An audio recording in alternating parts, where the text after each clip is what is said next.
Ok. Oi, pessoal, tudo bem? Estou muito feliz de estar aqui na nossa aula inaugural do Laboratório de Análise de Direito Empresarial Internacional Privado. Hoje com a nossa primeira aula com o professor Owen Anderson. O professor Owen Anderson é bolsista em Petróleo e Gás da Escola de Direito da Universidade do Texas e do Centro K. Bailey Hutchinson de Direito à Energia, Negócios de Energia, e é professor emérito da Universidade de Oklahoma. Leciona regularmente na Universidade de Melbourne, na Universidade de Sydney e Dundee. Hi, Professor Owen. Professor Owen is a scholarship professor in the University of Texas in Energy and Oil and Gas Law, in the K. Bailey Hutchinson Center of and also professor emeritus of the University of Oklahoma, and has also teaches classes in the University of Melbourne, University of Sydney, and University in Dundee. Thank you, Professor Owen, for coming and to have these classes with us. Thank you so much. And please, you can begin now. Good morning, everybody. I hope you can hear me. I cannot see you, but I hope that you can hear me. I'm honored to be the first guest speaker for Carolina's class. Carolina was a student of mine at the University of Oklahoma, and it was just a few years ago. And I spent 2019 in Brazil on a Fulbright grant, mostly at the University of Sao Paulo, and I've been to Brazil several times. So I'm very, very pleased to be here. I hope all of you are well and avoiding the COVID virus. We managed to do so here. We have our 2 vaccines now, so we're feeling a little more comfortable. I hope you are all getting your vaccines soon. Please get them. Don't be shy about it. It was no big deal at all. We had almost 0 side effects, although some people do get sick for maybe a day or so. Anyway, we're going to talk about anti-bribery law today, and it's one aspect of compliance, and I understand that this is a course having to do with compliance. And there's lots of compliance subjects to talk about. One group of compliance subjects is extraterritorial law.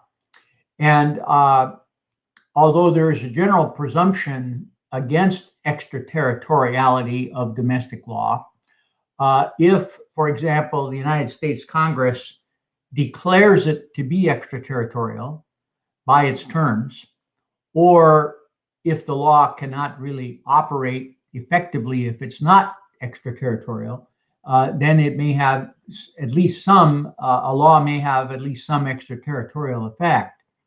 And I've got a list here of some groups of laws that can have some extraterritorial effect depending upon what country you're talking about. And today we're talking about anti-bribery law, but there is also anti-sanctions and anti-boycott law, which is another aspect of extraterritorial law that can particularly impact United States companies, because the United States government has not been shy about placing sanctions on countries that it doesn't get along with, and also to place anti-boycott laws to counteract sanctions laws of other countries. And so this is a problem for U.S. companies in particular, but of course there are undoubtedly some extraterritorial laws in Brazil that would create similar problems for Brazilian businesses, including, of course, the anti-bribery law. Now, bribery is probably the most common form of corruption. And I love this little quote from Miller Fernandes, a Brazilian humorist. I suppose most of you know who he is, but it kind of summarizes, I guess, one of the realities of anti-corruption law, which is that if you're on the outside, you hate corruption, but once you're on the inside, you don't maybe mind it so much. The quotes at the bottom are really aimed at petroleum law and how petroleum law and corruption seem to go hand in hand in, not, I don't mean law, I mean petroleum investment, I should say, and bribery or corruption go kind of hand in hand, especially in countries that are heavily dependent upon oil and gas as an export commodity. And so we're going to talk about anti-bribery in the context of oil and gas investment this morning. This is kind of a corrupt activity spectrum from a draft of a recent research paper that's being done under the sponsorship of the Association of International Petroleum Negotiators, and showing kind of the breadth of corrupt activity from trading and influence all the way over here to extortion and bribery, which are much more difficult problems. And we're going to talk about bribery, but in the context of that, we'll also mention a little bit about extortion. One thing that is kind of a truism about bribery and corruption is that democracies score better than autocratic governments when it comes to corruption. In other words, autocratic governments tend to be more corrupt than functioning democracies with a free press and an independent judiciary. But Transparency International, well, actually it's Freedom House, but Transparency International works a lot with Freedom House, talks about our decline in democracy around the world. And since 2006, 113 have seen a decline in their democracy scores, and that would actually include the United States. And we see a lot of media manipulation, particularly with internet news sources. We have state interference with institutions that are supposed to be a check and balance on increasing executive power. We have a lot of strong hand approaches by rather autocratic rulers that do not respect the rule of law.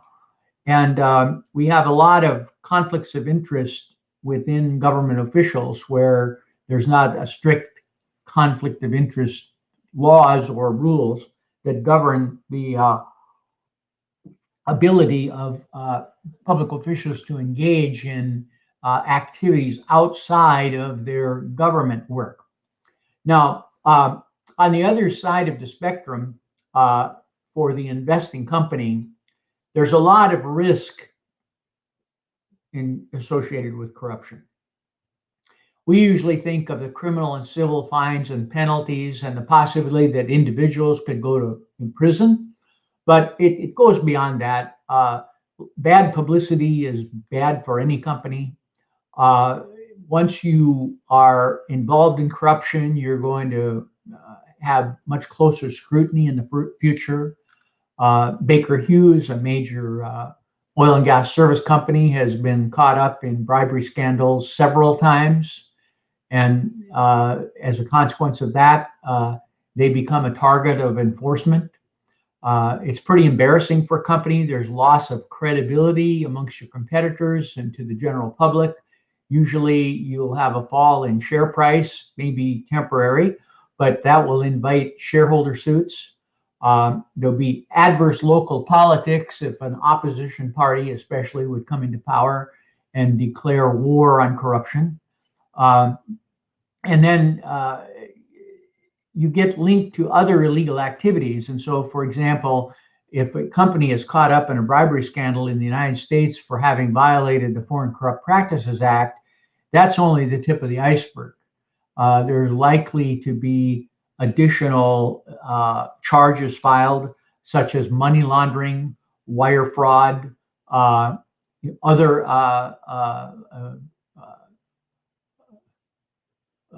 crimes. And all of that, of course, adds to the cost of doing business, which usually means that there has to be errors and omissions insurance to cover your directors and officers. And if you get caught into a scandal, those premiums will only increase. Now, I won't spend a lot of time on this because you people are already more familiar with this than I am.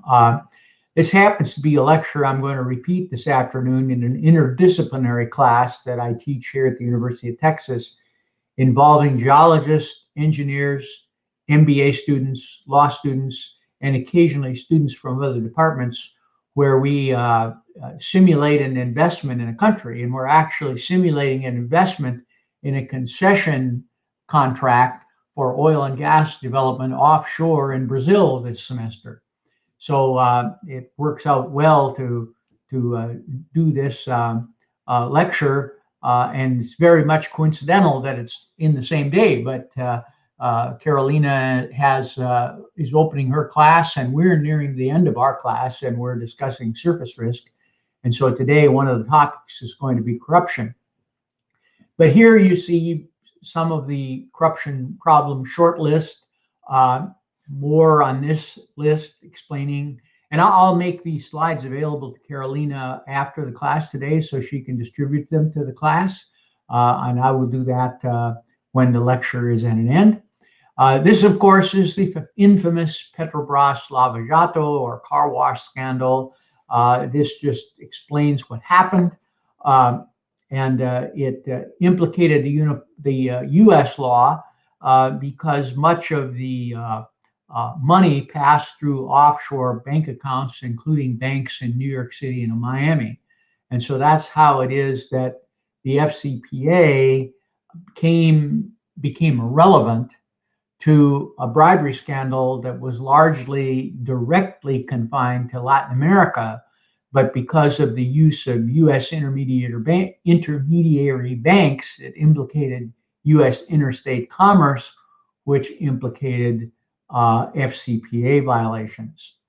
Here's a little summary of what's been uncovered so far, and some ongoing investigations in a couple of other countries. The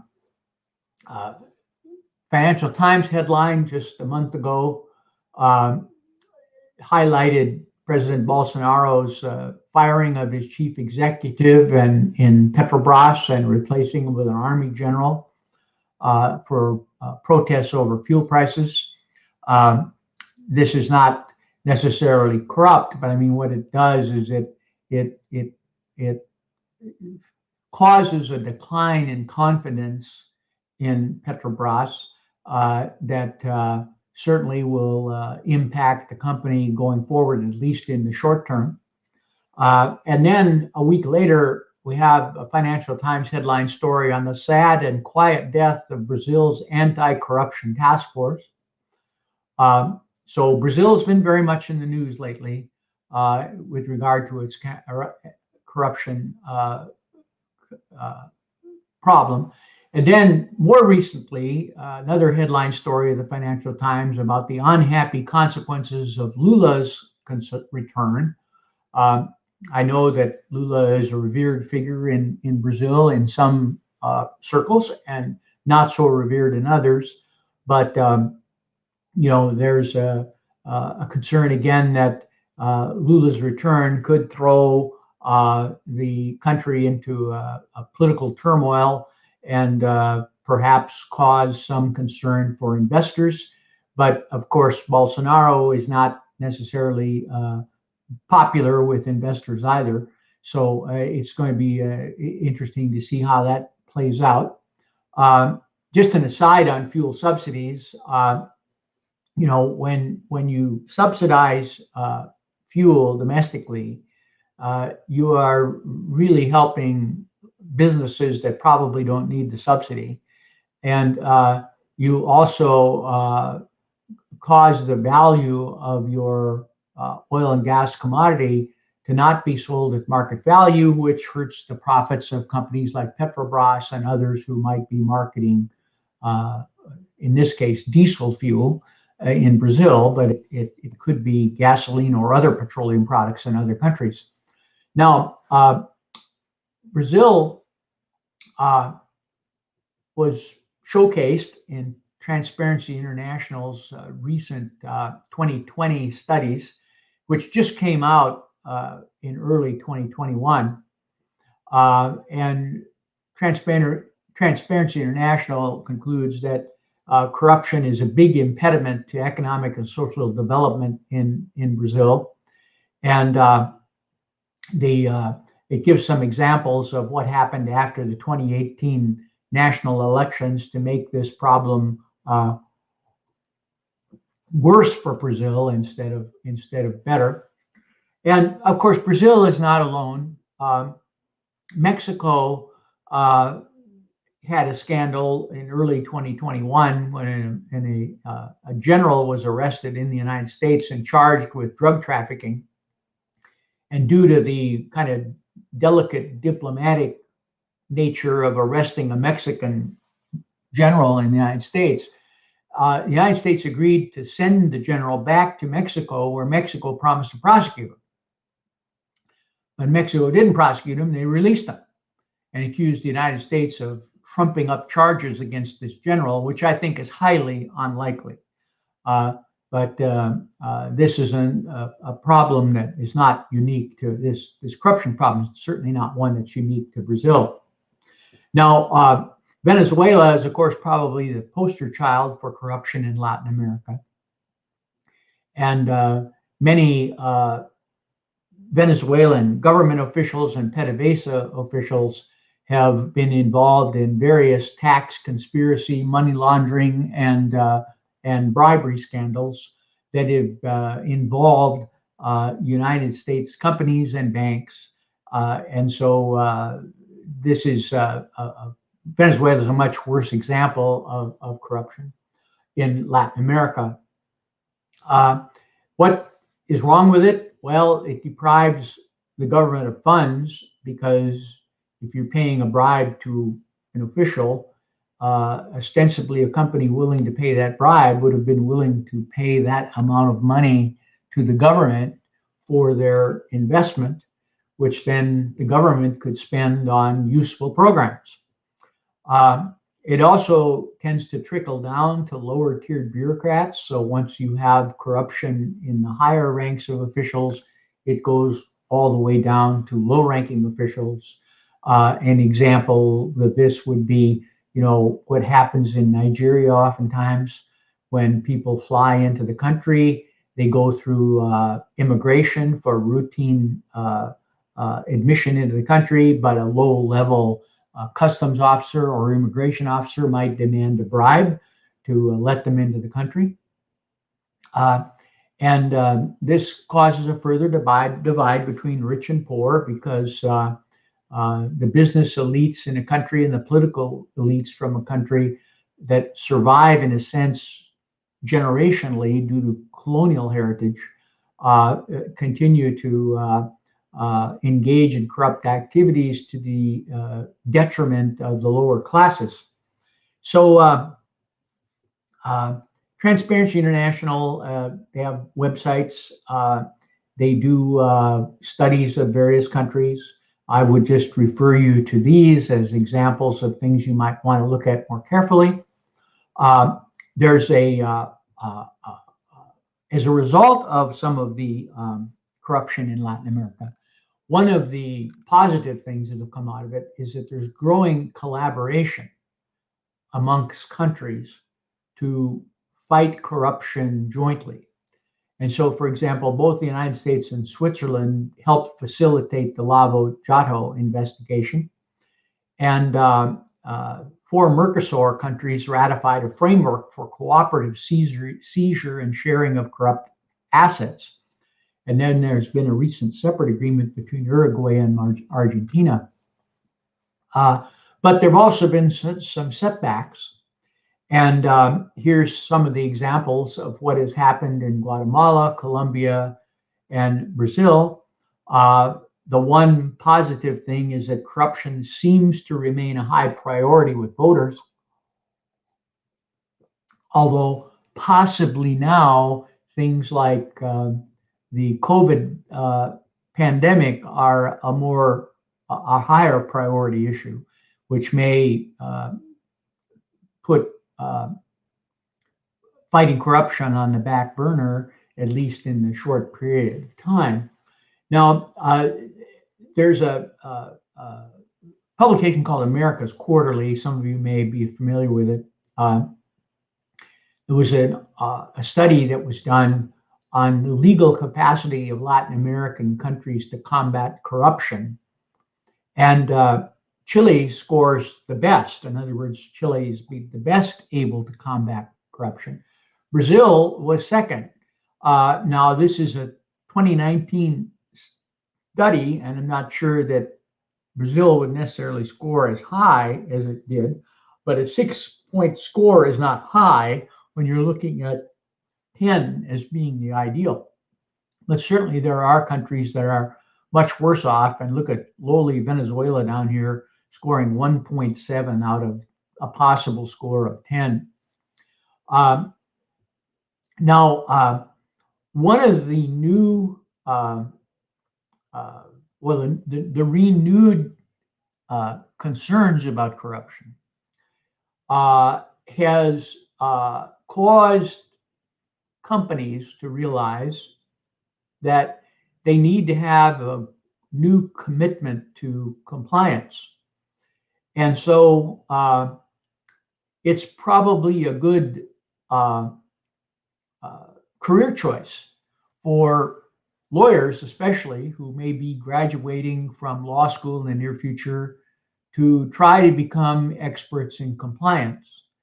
And not just law schools, but business and engineering schools, geology schools, many other schools that train professionals are going to have to pay greater attention to business and legal ethics, which of course would include the combating of corrupt activities.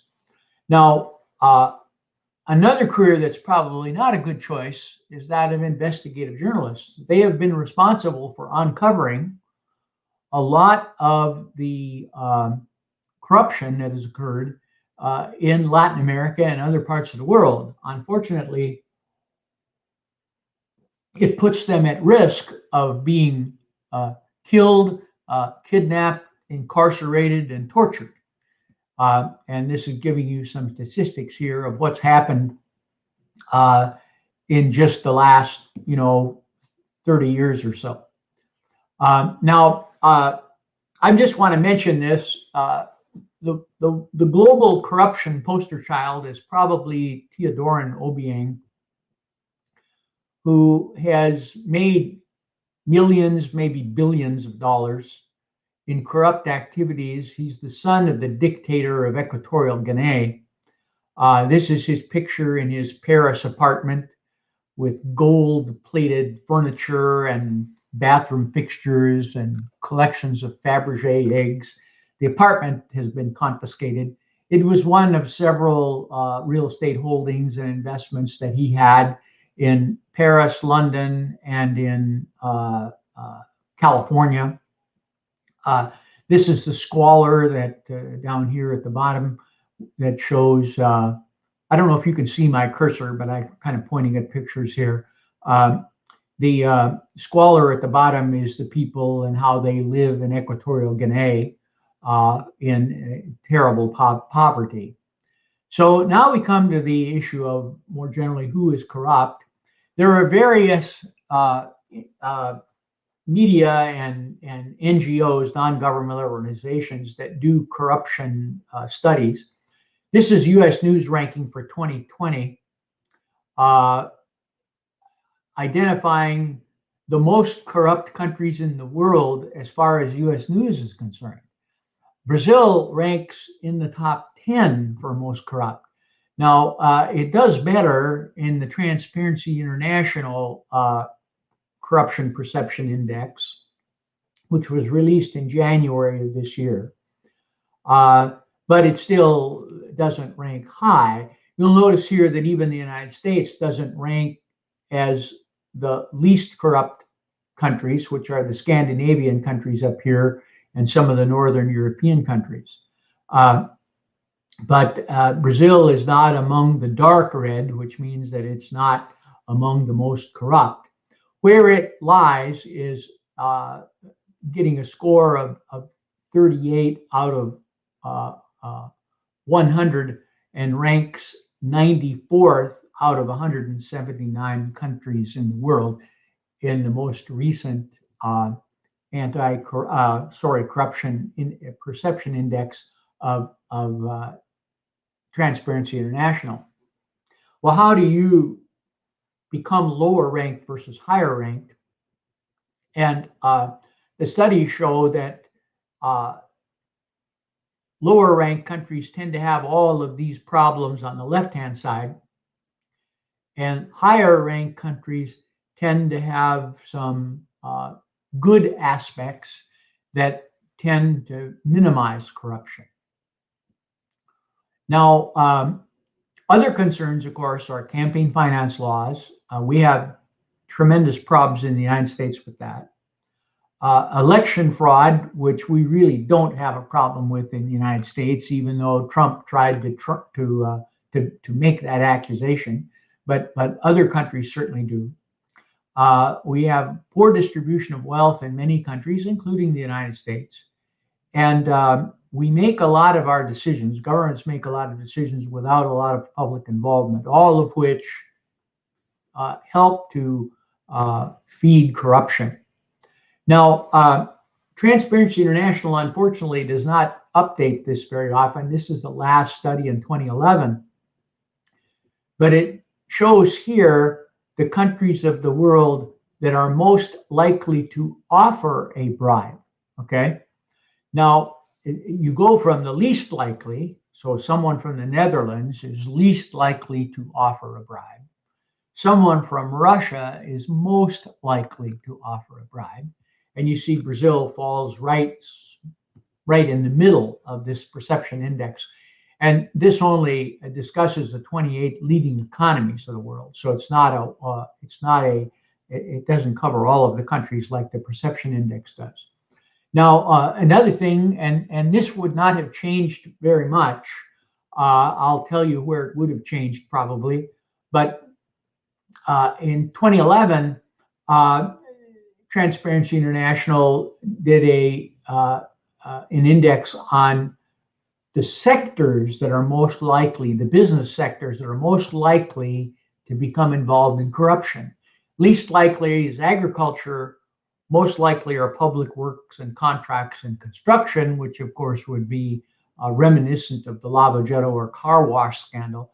But oil and gas is also ranked very low and probably would not have changed much in this ranking, could be a little lower. It's unlikely to be any higher.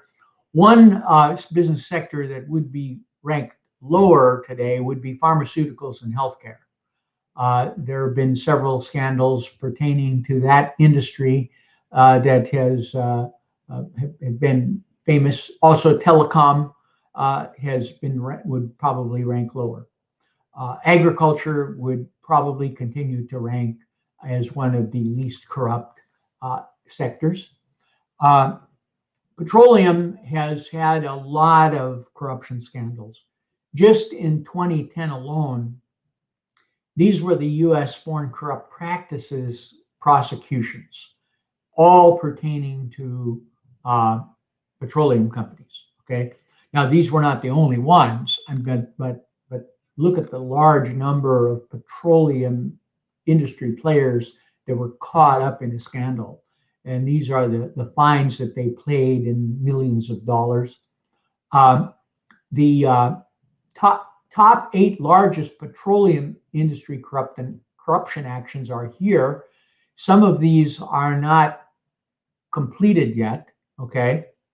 Odebrecht is kind of both a construction scandal and a petroleum scandal because of the implications of Petrobras and other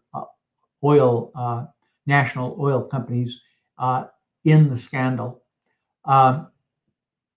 And when you look at the top 10 global scandals, you find that petroleum scandals are in the top 10.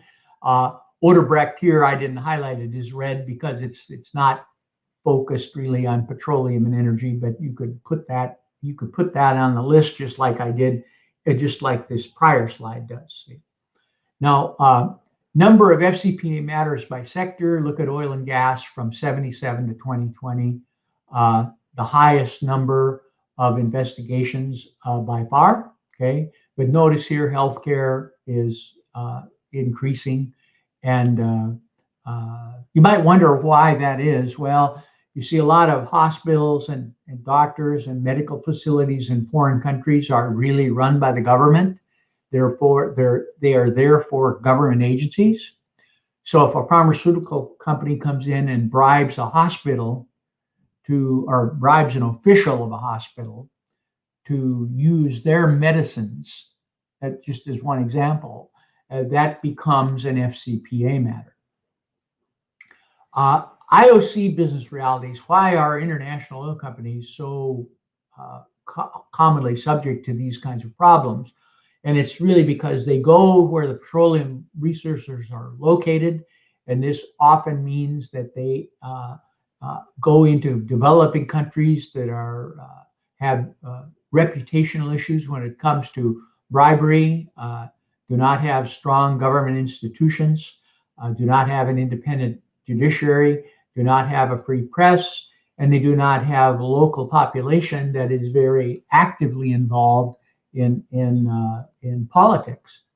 And so they face a lot of what we call political risk or surface risk when going into these countries, and corruption is one of the big ones. Now, thus, petroleum sector is an enforcement target. See, if you make large investments with significant government involvement, kind of equals corruption. Therefore, oil companies are going to be targets of corruption investigations. And these are some of the reasons why, okay? Enforcement trends have been declining a little bit in some sectors, but health industry been very much in the crosshairs. I'm just showing you a couple of these Miller and Chevalier slides, but that's a law firm in the United States that specializes in representing companies that have FCPA problems. And about 4 times a year, they publish on their website a lot of data having to do with corruption enforcement in the United States and also globally. So if you want to, if you're really interested in this topic, this is a great law firm site to look at periodically, probably several times a year. Just check in and see what they've updated. The updates they do vary a little bit from one to the other, but they also always have very good information. This particular chart's just updated to May 4 of 2016, but I just wanted to show it to you because it shows that healthcare has been in the crosshairs of enforcement officers in recent years. You see the settlement amounts have gone up, although investigations initiated have gone down during the Trump administration, okay? So while there were lots of settlements during the Trump administration, there were declines in new investigations opening up. That was kind of expected because Trump had made some remarks in speeches about his disdain for the Foreign Corrupt Practices Act. But the decline in aggressive prosecution wasn't as large as some people expected that it would be. FCA monitorships. This is probably the worst thing that can happen to a company. If you have repeat violations or you have a particularly egregious violation without a compliance program, the United States government, Department of Justice, can force you to take a monitor who comes into the company and has basically the status of a board of director, but even has more power than a typical board member, because the monitor can dictate compliance policy all the way up to the chief executive officer. So this is probably the worst thing that can happen to an oil company. There's lots of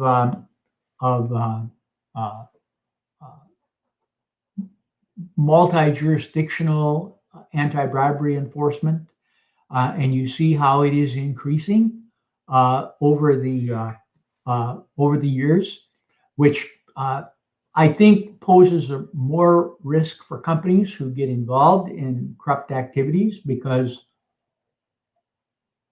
if one government doesn't catch you, another government might, and then once the scandal unfolds, other jurisdictions will start cooperating with the investigation.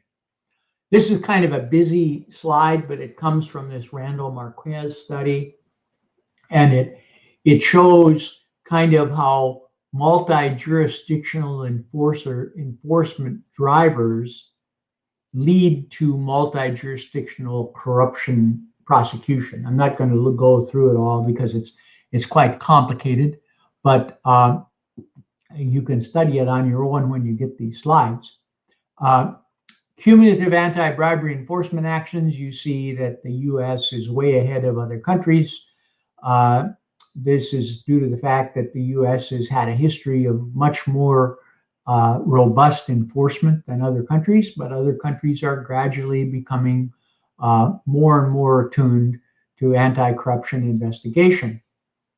Now, I just give you an example here of increased government enforcement of anti-corruption laws causes corrupt parties to become much more creative to try and conceal the corruption. And this is an example of one such scandal that was reported by the Financial Times on December the 3rd, 2020, involving a company in Kazakhstan and Gazprom, and how illicit profits to individuals were covered up in a rather complex scheme to have personal gain from what was supposed to be a large pipeline project to benefit Central Asia and to the investing companies. It just shows you that there's a lot of creativity in corruption, but it also indicates that enforcement can uncover these kinds of shenanigans. Now, when it comes to accountability, and I know your class is dealing with compliance, the FCPA website, which you can just Google and find, has a lot of information about compliance with the U.S. Foreign Corrupt Practices Act, and a lot of information about enforcement. And so, for example, this Yates memo, which was issued in 2015, shows a renewed effort to hold individuals accountable for corporate misconduct, meaning that they can go to prison. You can't really put a corporation in prison. You can fine them. You can penalize them. You can require to disgorge their profits, but can't really put them in prison. Individuals can go to prison, and so corporate officials particularly have to be attuned to this kind of shift in U.S. enforcement policy. This again talks about the FCPA enforcement policy. You could study this slide on your own, but it gives you an idea of how there's been a shift in strategy by the Department of Justice. And what it's really designed to do is to encourage voluntary self-disclosure and cooperation by a company who uncovers a bribe paid by one of their employees or officials. And it can result in a substantial decrease in the fine that the corporation itself pays, but probably will result in prosecutions of individuals and potentially prison time. So now we come to the anti-bribery law itself, and you see here kind of the pillars of anti-bribery law, okay? First of all, to prohibit the bribery. Second of all, to require accurate record keeping and internal accounting controls so that bribery can be uncovered in an audit, and also encourage through accounting controls their employees and officials not to get involved in paying bribes. Also prohibit the tax deductibility of bribes because it's not considered a legitimate business expense. To try to recover bribery assets and compensate the governments or institutions that are harmed by the bribe, and then to have international cooperation and enforcement. So these are the pillars of extraterritorial anti-bribery law. Now, we will look at the U.S. Foreign Corrupt Practices Act because it's the first such law. It's an interesting law because it's a childgate of the Watergate scandal, and just this week, one of the criminals involved in the Watergate scandal, G. Gordon Liddy, died, age 90. He was the fellow who masterminded the break-in of the Watergate Hotel, which led to the entire Watergate scandal, which in turn led to the resignation of President Nixon. During the Watergate investigations, Congress uncovered not only illicit campaign contributions to Nixon's reelection committee, but also bribes paid to foreign officials. And this so outraged the Congress that they passed the Foreign Corrupt Practices Act to address bribery and record keeping. Quite honestly, it was somewhat of a different political era in the United States where there was a lot of, I guess, crusading against bad behavior. And I'm not sure if a law like the FCPA would even pass the Congress today. We kind of live in a different time. And but for the Watergate scandal, I think the FCPA would have never been introduced, and we would probably never have had the growth of anti-bribery laws that we have had in the ensuing years since its enactment in 1977. Now, there are 5 basic elements to a violation of the Foreign Corrupt Practices Act. You have to be a covered person or entity. Now, that's the person who pays or offers the bribe, okay? You have to act with corrupt intent.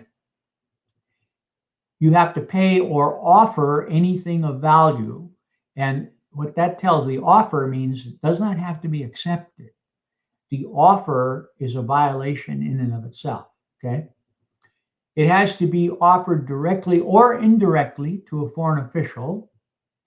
And it's done for the purpose, this is a quid pro quo, of obtaining any improper business advantage. So those are the elements of the violation. They're similar to other extraterritorial laws that have been passed in other countries.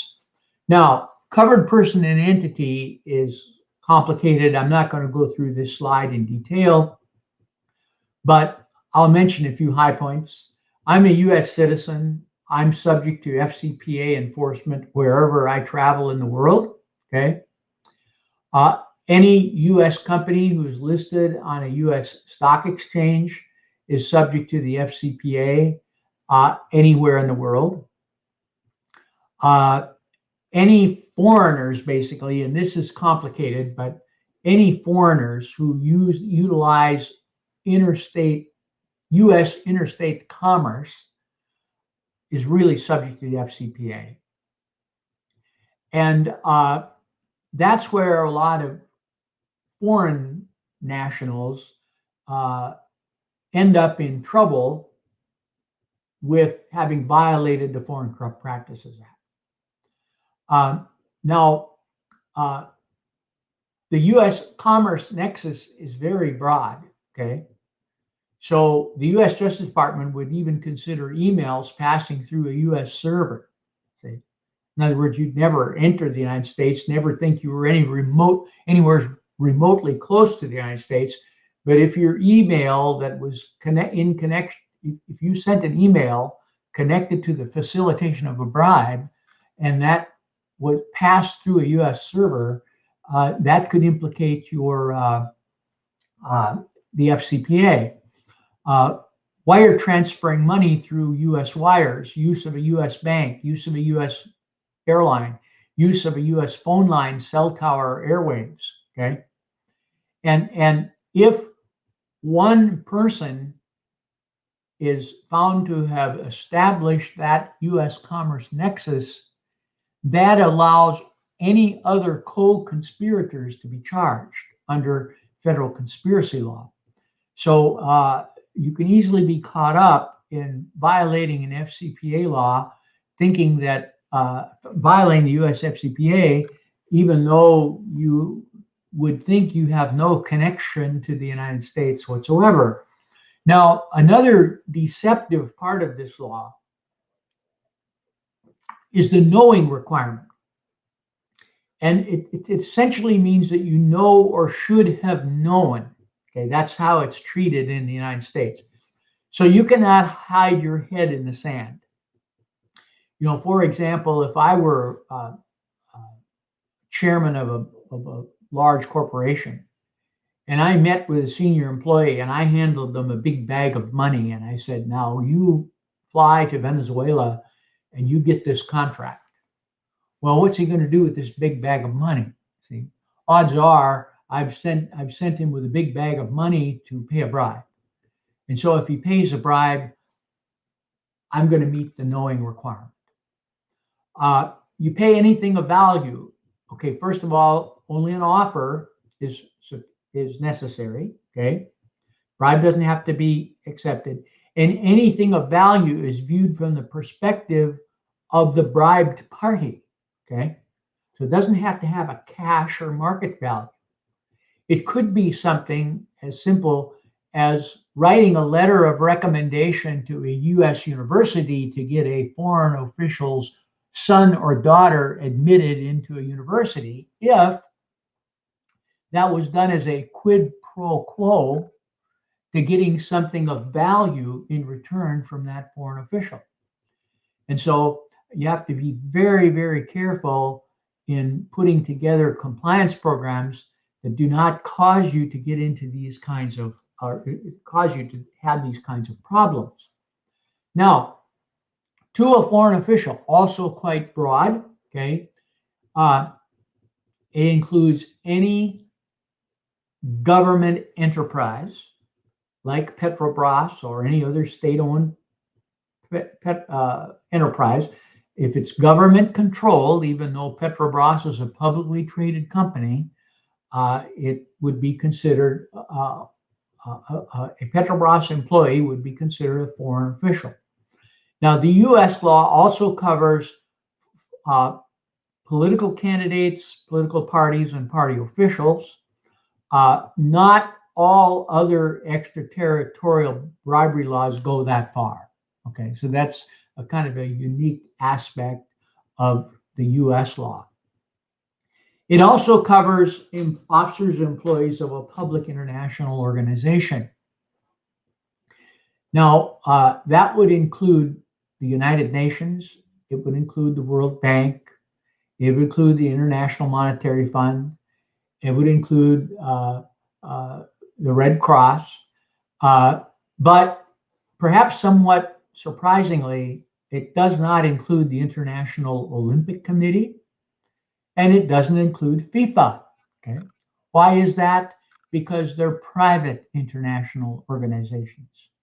Now, some of you may recall that there were FIFA officials and Olympic officials that did get implicated in some anti-bribery scandals that did fall under the Foreign Corrupt Practices Act, but that's because these FIFA officials and Olympic officials also happen to be government officials. And so that's a kind of an interesting little aspect of what constitutes a public versus a private international organization. Then, to gain any improper business advantage, well, obtain or retain business, including an investment, avoid taxes, avoid export or import duties, or to secure any edge over a competitor. Now,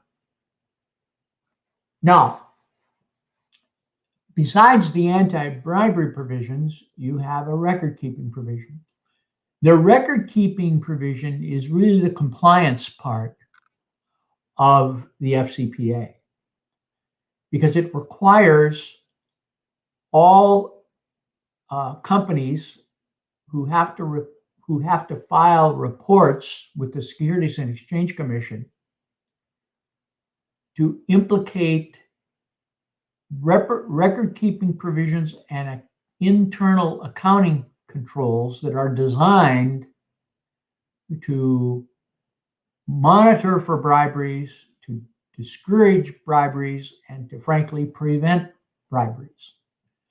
And so if you fail to have proper compliance provisions, this is in and of itself a separate violation for which there is strict liability. Now, just a few details, okay? One of the big concerns for companies is agency culpability. In other words, some party, not your employee, nevertheless acts as an agent to facilitate the payment of a bribe. The act of that agent constitutes the act of a principal.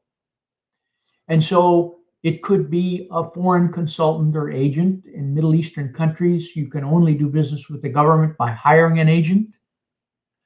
The agents then may pay bribes. That was really a major part of the Unaoil scandal that is highlighted in one of the prior slides. It's still an ongoing investigation.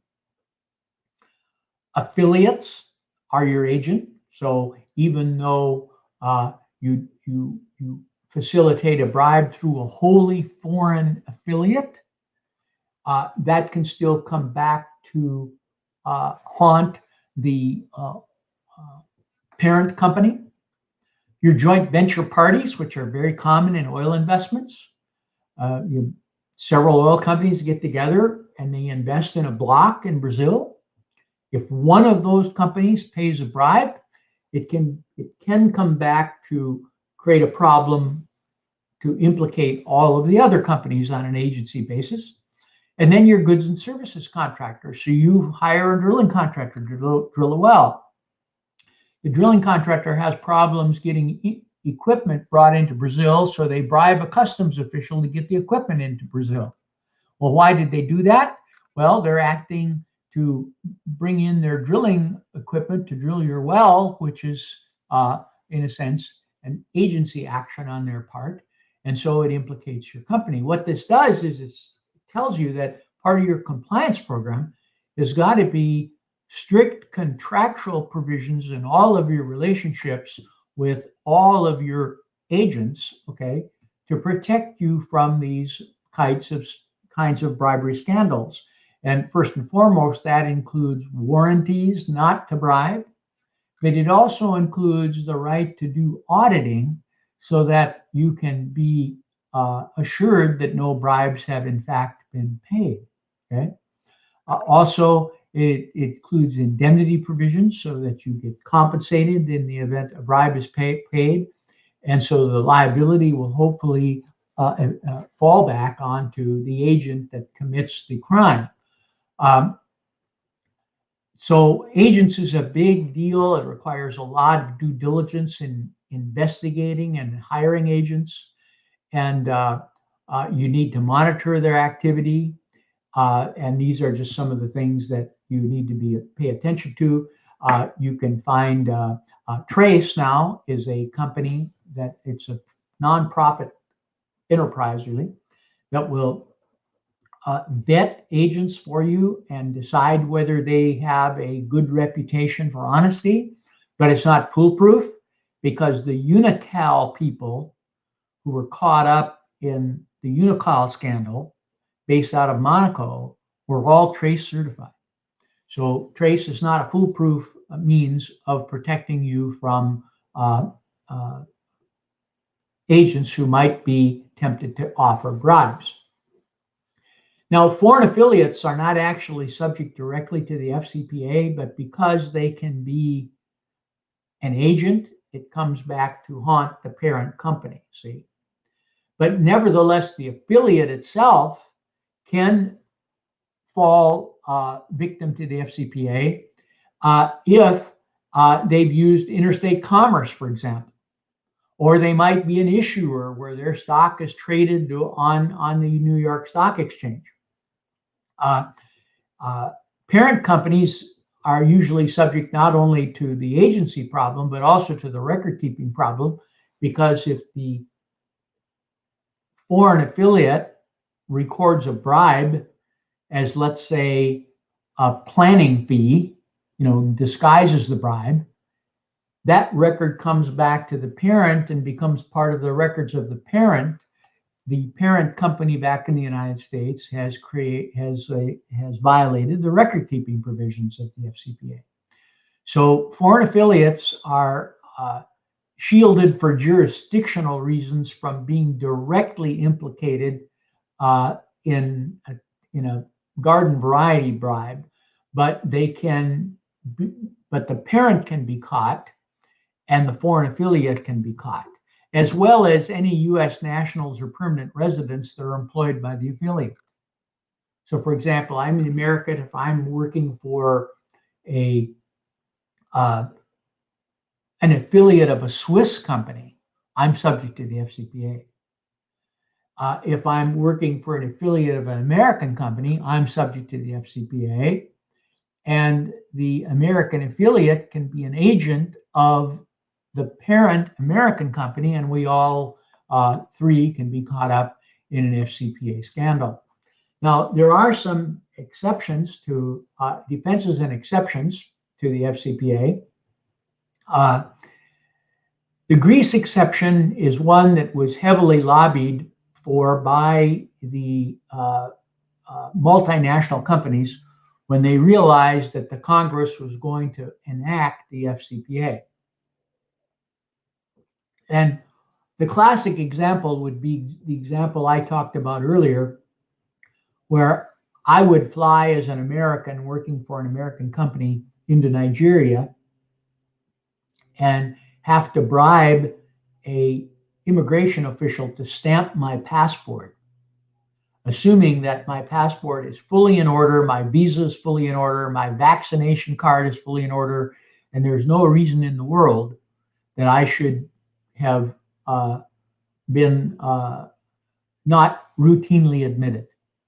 So I'm asking for routine government services that I'm entitled to as a matter of law, okay? Well, if I have to offer a bribe in order to get that stamp on my passport, that's a facilitating payment, and it's an exception to FCPA culpability, okay? But note that it's still a bribe in Nigeria. And note that if this kind of, and that therefore I could end up in jail in Nigeria, probably a pleasant place to spend time. Moreover, it's still bad for the reputation of my company because they authorized me to pay a bribe under the grease exception. So many American companies do not recognize this exception as part of their compliance program. So if I were to be working for a company that did not allow grease payments and I offered a payment, I could be, even though it was a grease payment, I could be disciplined or even fired by the company. Okay.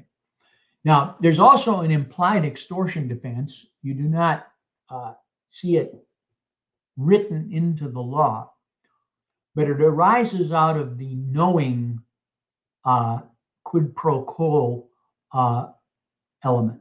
Okay. Let's go back to the immigration example. I fly into Nigeria, and instead of having a passport visa issue, I have a vaccination issue.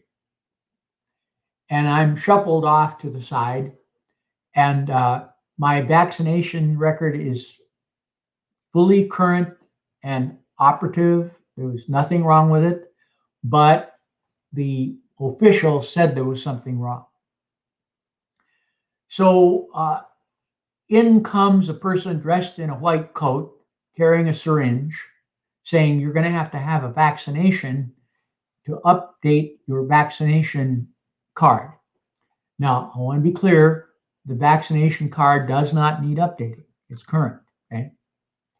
But he's going to give me a shot. Well, I don't know what's in the syringe. I don't know where that syringe has been, whether it's been used on other people, whether it's clean and sterile. I don't know that this person dressed in the white coat has anything to do with the medical profession. And so I pull out my wallet and I bribe him to get out of having this vaccine. See? Well, that's an implied extortion defense. I don't have any corrupt intent, and I'm not doing it to gain an improper business advantage. I'm doing it to protect my personal health. Okay. Then you have the lawful payments defense. Now, this is really an illusory defense for the most part, because bribery is illegal everywhere. But let's harken back to Obiang, the fellow in Equatorial Guinea who became rich, the son of the dictator. He became rich in part because under Equatorial Guinea law, his companies have to be given carried interests in foreign investments, which means that it's a lawful requirement, and therefore giving him an interest in foreign, giving him an interest in an investment, a carried interest, should fall under the lawful payments defense. Now, there were enough other things that Obiang did that didn't fall under that defense. And so he still got caught up into extraterritorial anti-bribery scandals. But that might be an example of a lawful payment defense. Then business, promotion, travel, gifts, and entertainment defenses. You can have a policy that allows for gifts, let's say at Christmas time or other foreign holidays. But it has to be clearly written. There has to be a value associated with it. The value has to be fairly modest. The same with promotion, travel, and entertainment. For example, if I were Caterpillar, let's say that I sell heavy equipment, I could fly some foreign officials in to view my factory in Iowa and demonstrate my equipment to them. And I could pay for their trip, and I could pay for their hotel and their meals, and some modest entertainment probably in the evening. But I couldn't offer them a bribe over and above that, okay? And I couldn't build into that trip to see equipment a side trip to Disneyland or Miami Beach or someplace like that. If I did that, it would be an FCPA violation. But as long as I'm promoting my equipment, I could fly officials in, not their family, just the officials, to look at my equipment and try to encourage them to buy Caterpillar equipment as opposed to competitor equipment. The other thing you can do regarding your compliance programs, if you're a U.S. company or a company that's subject to the FCPA, is you can seek advisory opinions from the Department of Justice to bless what your compliance program is, or bless what a specific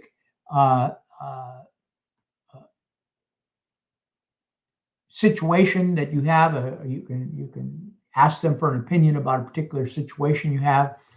And as long as the Department of Justice blesses it, and you do exactly what you said you were going to do, you won't be prosecuted by the Department of Justice. But nevertheless, if you violate a record-keeping violation, you're not going to be held. You're not going to be protected. Okay. So the only advisory opinion that can do you any good is against the Department of Justice, not the Securities and Exchange Commission. Now, you have to be mindful and alert to mergers and acquisitions. Successor companies can get you into trouble because they may have been implicated in bribery. When you assume all of the liabilities of your acquired company, that includes the liabilities for violating an anti-bribery law.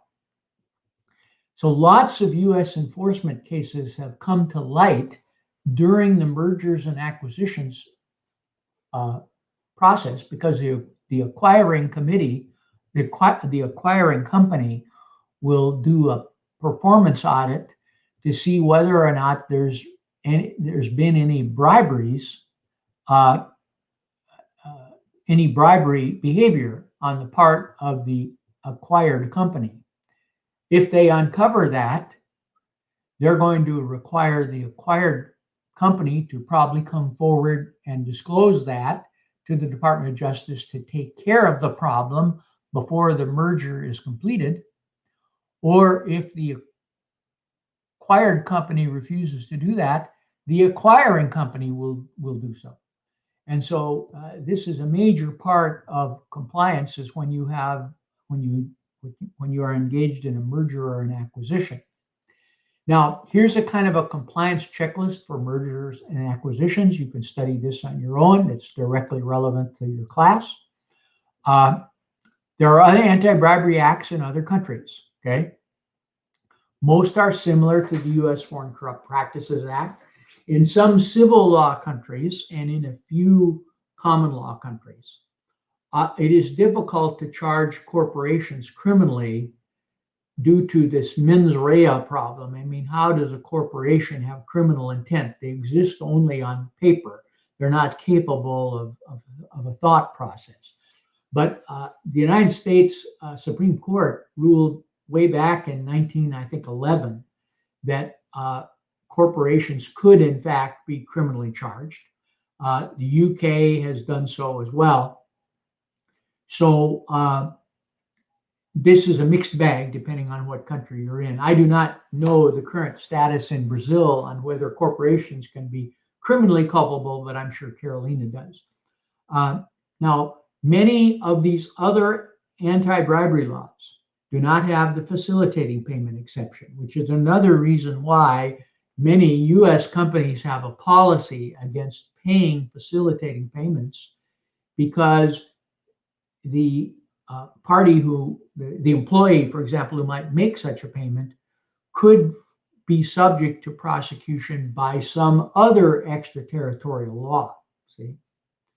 So you can actually violate multiple laws in several countries just by paying a single bribe. And the reason that can happen is because you may use the commerce of several countries in the course of completing a corrupt payment. And then the other exception is many do not have stated business promotion exceptions, although, for example, the United Kingdom the enforcement agency in the United Kingdom says that it would not prosecute business promotion expenses that are deemed to be reasonable. So one of the big laws, most important anti-bribery laws, is the UK Anti-Bribery Act of 2012, okay? And here's a slide that gives you a comparison between the FCPA on the left-hand side and the UK Act on the right-hand side. One of the biggest differences is that the UK Act is largely strict liability, with the only defense being that you had adequate procedures in place that should have prevented the bribery. A defense that's kind of hard to beat if in fact a bribery has been paid, okay? But the other big difference is that this applies to commercial bribery, okay? Oh, sorry. And what do we mean by commercial bribery? Well, business to business bribery, see? Not the bribery of a foreign official, but the bribery of another official of a private company in order to obtain or retain business to the bribing company. Okay? So it's a huge expansion of extraterritorial anti-bribery law, because the US Act only applies to the bribery of foreign officials. So here's some information about the UK Anti-Bribery Act. I won't go into that in detail. You can look at that on your own. Then following is a bunch of detail about compliance programs, which I think Carolina may want to spend some time with, but you can study them on your own. I'll get you these slides. It gives you information about compliance programs and sources of information. You even are given examples of compliance programs, okay? World Bank. I believe here I have a slide that gives you access to, well, I know it's in here, to the Equinor compliance program.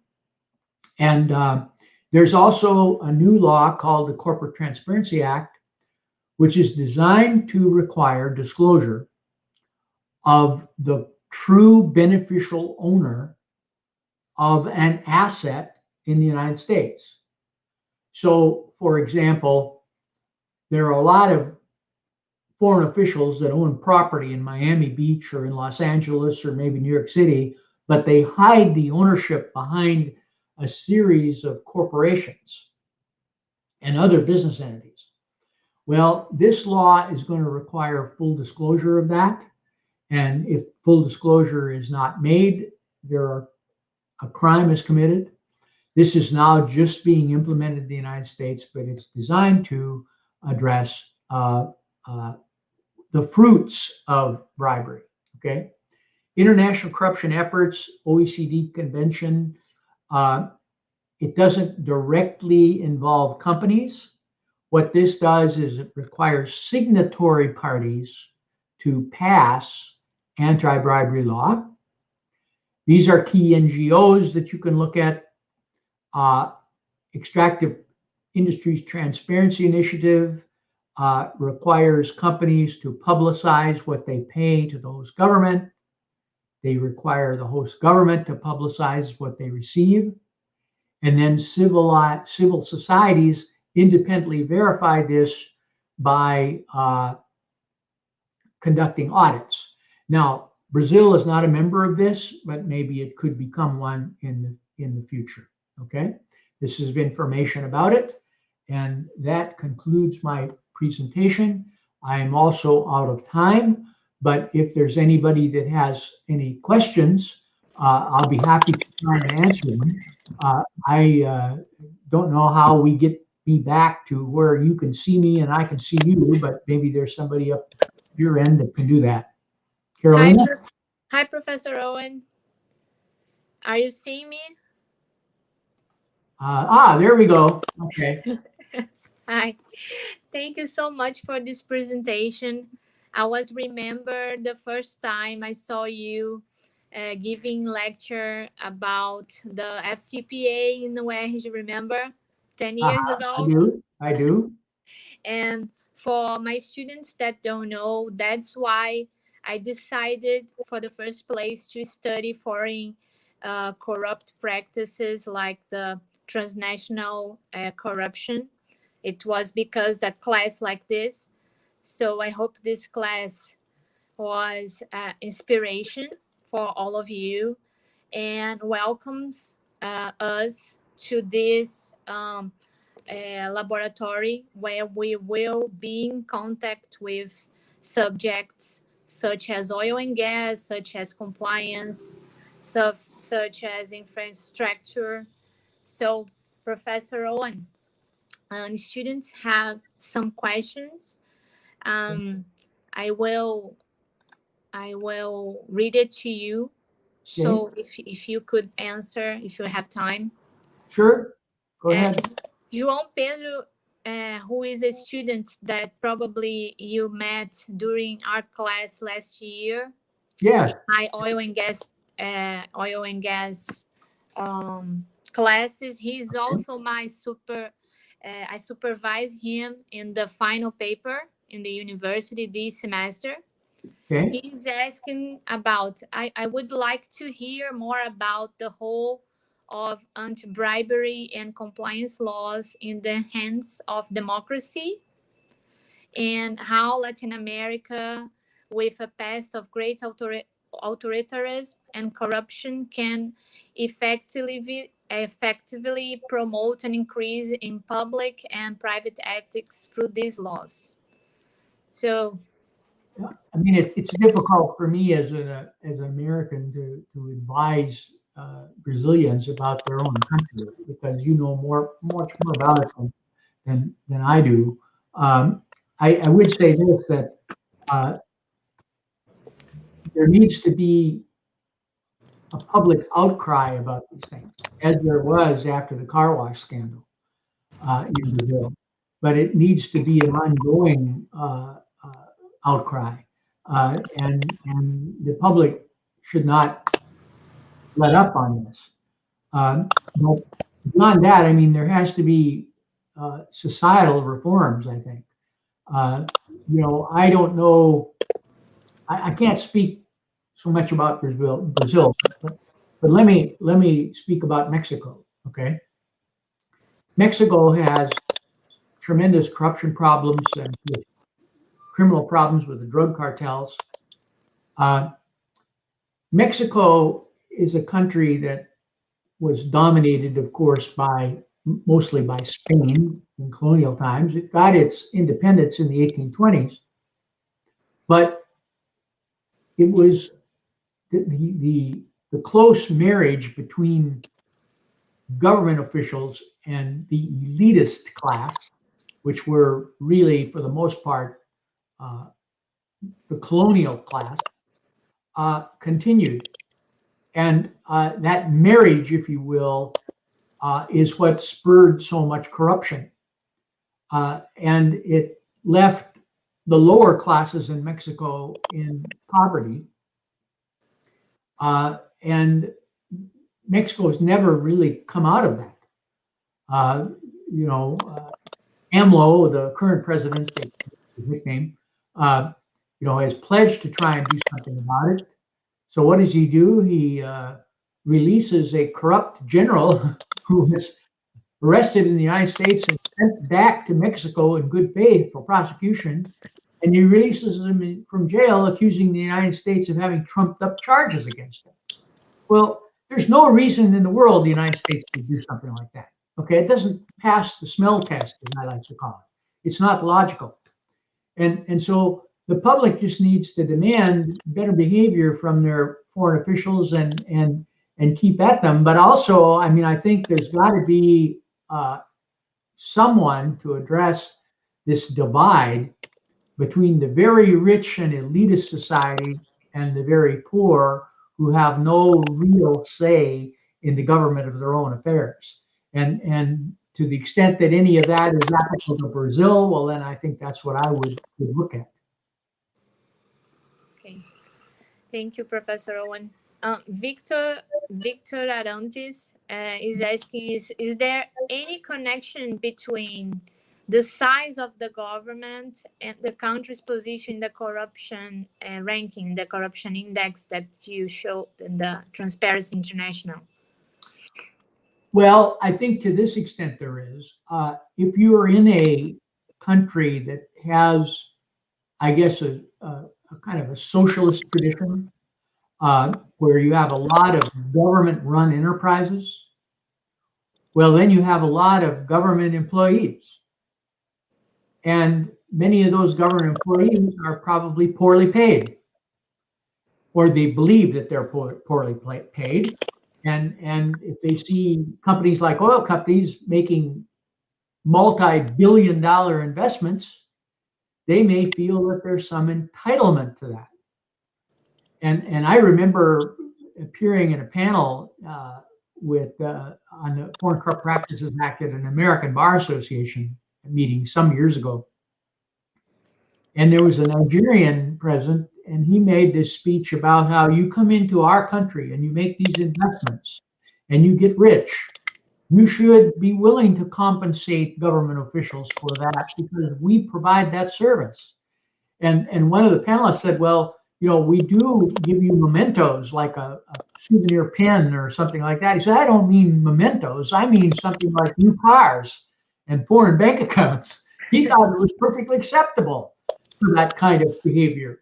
And it just shocked me that someone would have the audacity to make that kind of claim in a public forum, that kind of behavior is somehow acceptable.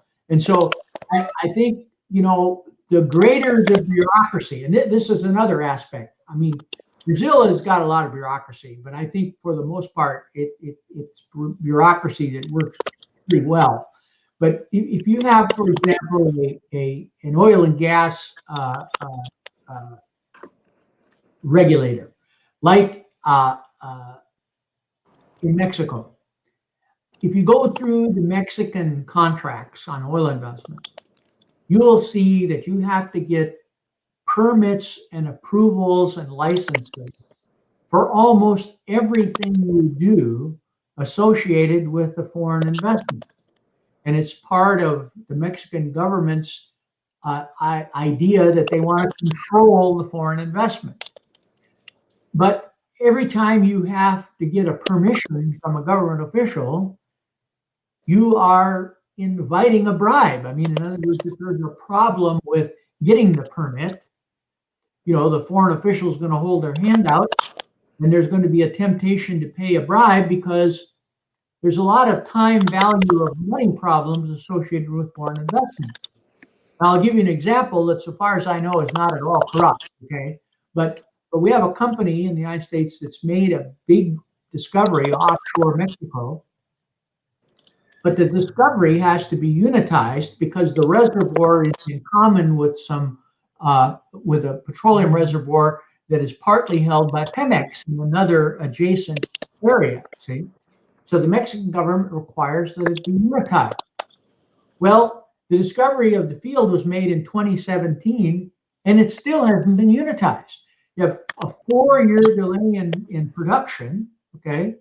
That's the kind of thing that invites corrupt activity. Now, there has been no corrupt activity to my knowledge with regard to this particular example, but I'm just saying that it's the kind of thing that fuels corrupt activity, and I think you have to be very sensitive to that. So I think the size of government does matter, okay? Because there's just more officials and more permits and more problems that are associated with it.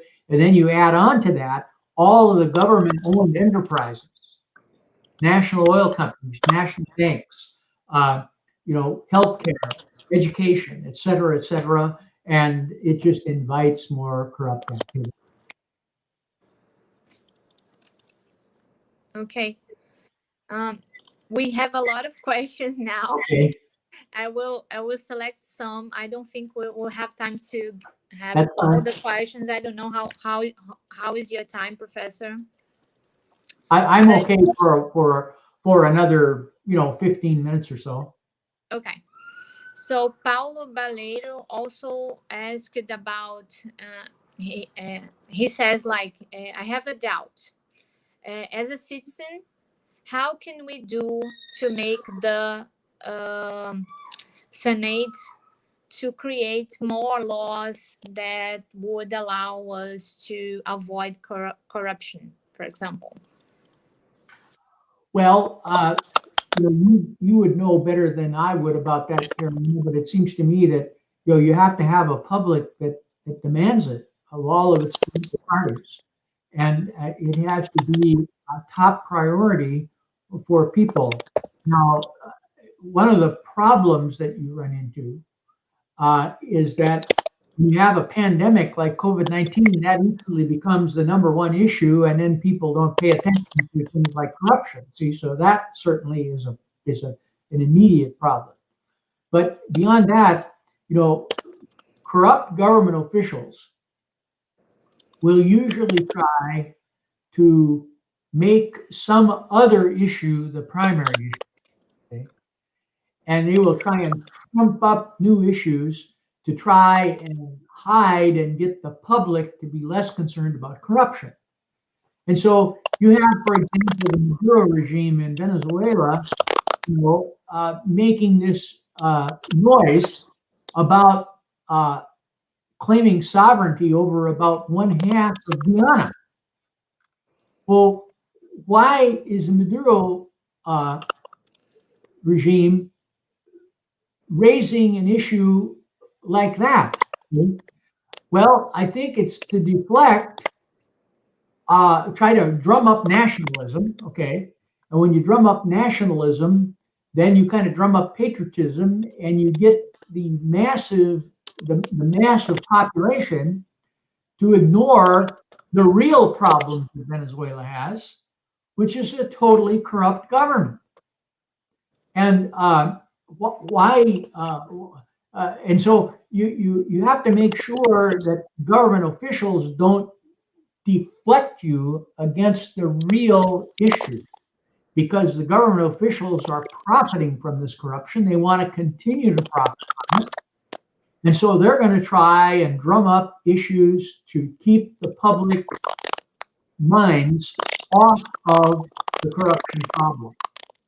But you have to maintain an independent judiciary, independent prosecutors, and amongst those people, you have to have strong ethics. And so, for example, what happened with Lavagero, where the leading judge and the leading prosecutor were, colluding with one another ex parte from the proceedings, what does that do? It blows up in the face of the investigation and makes the investigation the issue, not the corruption the issue. I mean, that was really unfortunate.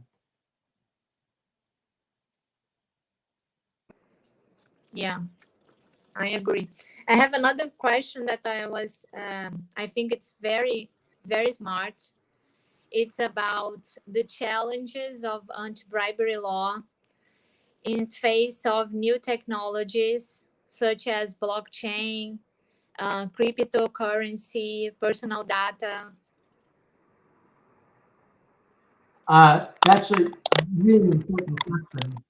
And, I am not, I guess, what we would call in the United States a techie person. I mean, I don't know much about the advantages of things like blockchain and cryptocurrency. When I first heard about blockchain, I could understand that it could be helpful in certain situations. But in large part, I kind of think it's a solution in search of a problem.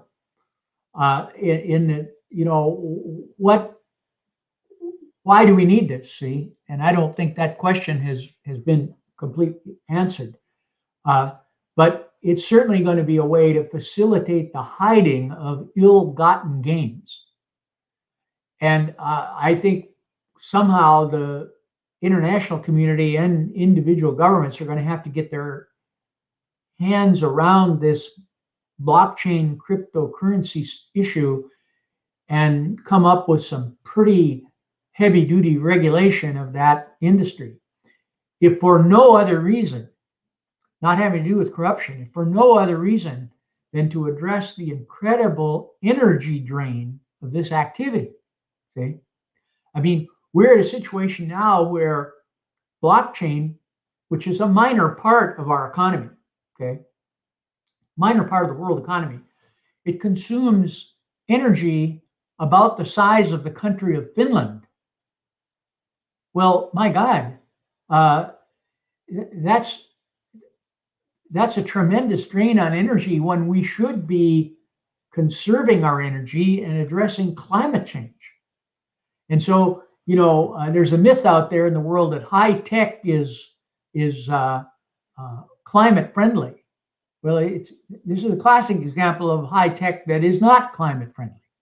And so I would suggest that there's lots of reasons to address the blockchain problem, not just the corruption problem.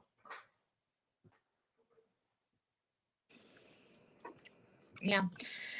For the last question, I have a question from João Pedro Viana saying, is there any material difference between lobbying in the first world developed world and mainstream corruption in the third world countries, the underdeveloped countries? Well, there is a material difference if the lobbying is done lawfully, okay?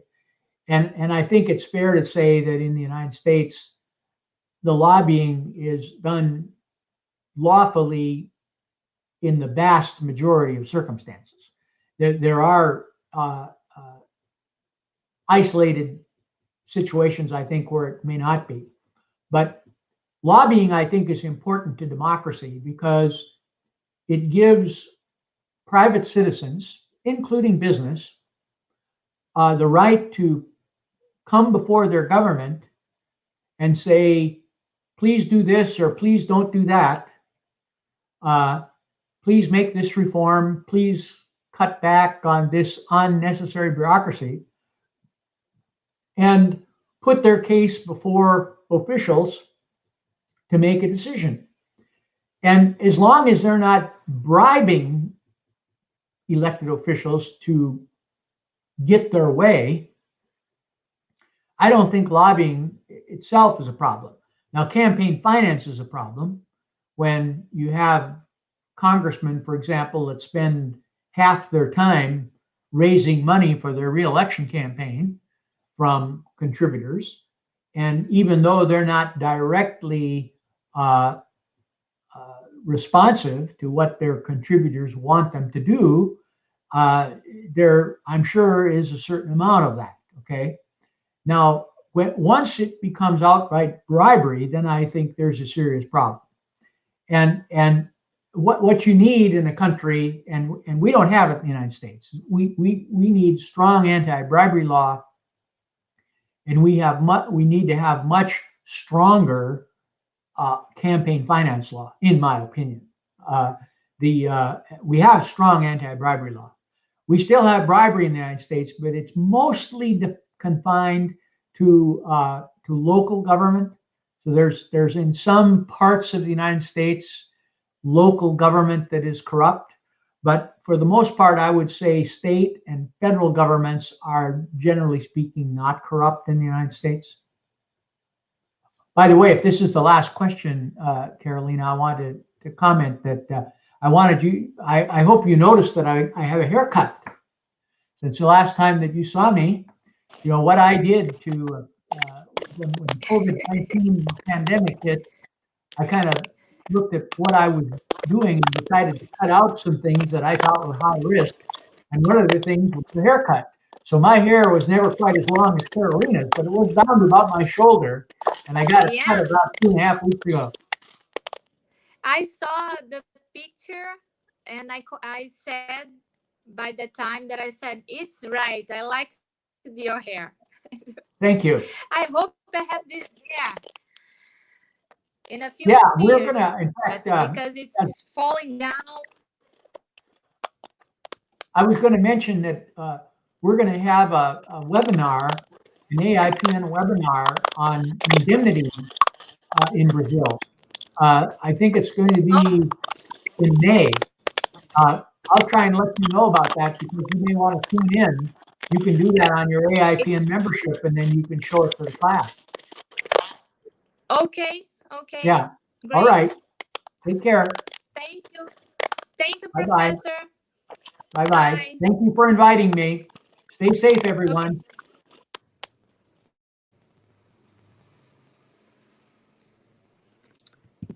Então, pessoal, eu espero que vocês tenham gostado. Esse foi apenas o primeiro palestrante do nosso laboratório. Tem mais pessoas legais que vão estar conosco para debater questões interessantes de direito empresarial e internacional privado. Acompanhe a gente no laboratório e até mais.